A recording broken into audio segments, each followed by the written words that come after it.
በዛሬ መዳረሻ ከተማችን አንኮበር የነገስታት መናገሻ ሀገር፣ የሰሜኑ ፈርጥ፣ የታላቁ የኢትዮጵያ ንጉስ የአጼ ምኒልክ የትውልድ ቦታ ስትሆን ደጋማ የአየር ንብረት ያላት፣ ለእግር ጉዞ ተመራጭ የሆነ፣ በቁንዱ ሰንሰለታማ የተፈጥሮ ተራራ የተዋበች፣ ታሪካዊ ተፈጥሯዊ መንፈሳዊ ቅርሶችን የያዘችውና የሸዋ መንግስታት ማዕከል መናገሻ የሆነችውን አንኮበር በሸዋ ንጉስ መርድ አዝማች አምሃ ኢየሱስ ከ1733 ከ1767 ባለው ዓመተ ምህረት ተመሰረተች።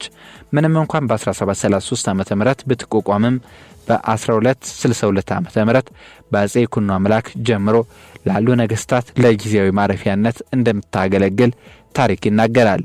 አንኮበር በየዘመኑ ለነገስታት ማረፊያ የሚሆን ቤተ መንግስቶች ይገነቡባት ነበር። ከተገነቡት ቤተ መንግስቶች መካከል ሁለቱ ዋና ተጠቃሽ የሆኑት በ1830 ዓመተ ምህረት በንጉስ ሳህለ ሥላሴ የተገነባ ሲሆን ይህም ቤተ መንግስት በጣሊያን ጦር ፈራርሶ ስለነበር አጼ ምኒልክ እዚሁ ስፍራ ላይ ቤተ መንግስቶቻቸውን ይበልጥ ሰፊና ዘመናዊ አድርገው በመገንባት ታሪካዊ አሻራን አበርክተዋል።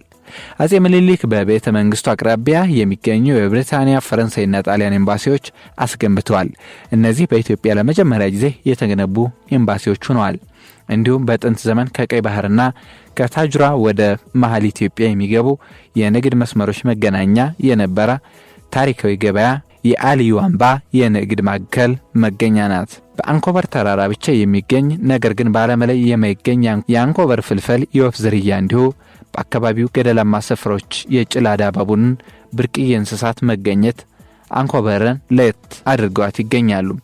በአንኮበር አካባቢ የሚገኙ ጥንታዊና ታሪካዊ የአጼ ምኒልክ ቤተ መንግስት የነበረው እንዲሁም አጼ ምኒልክና እቴጌ ጣይቱ የተጋቡበት የአንኮበር መድኃኔዓለም ቤተክርስቲያንና ሙዚየም በዚሁ ሁለቱ በተጋቡበት የወርቅ ካባ፣ ጥንታዊ የብራና መጽሐፍ፣ የብር ከበሮች እንዲሁም የነገስታት ኒሻኖች ይገኙበታል።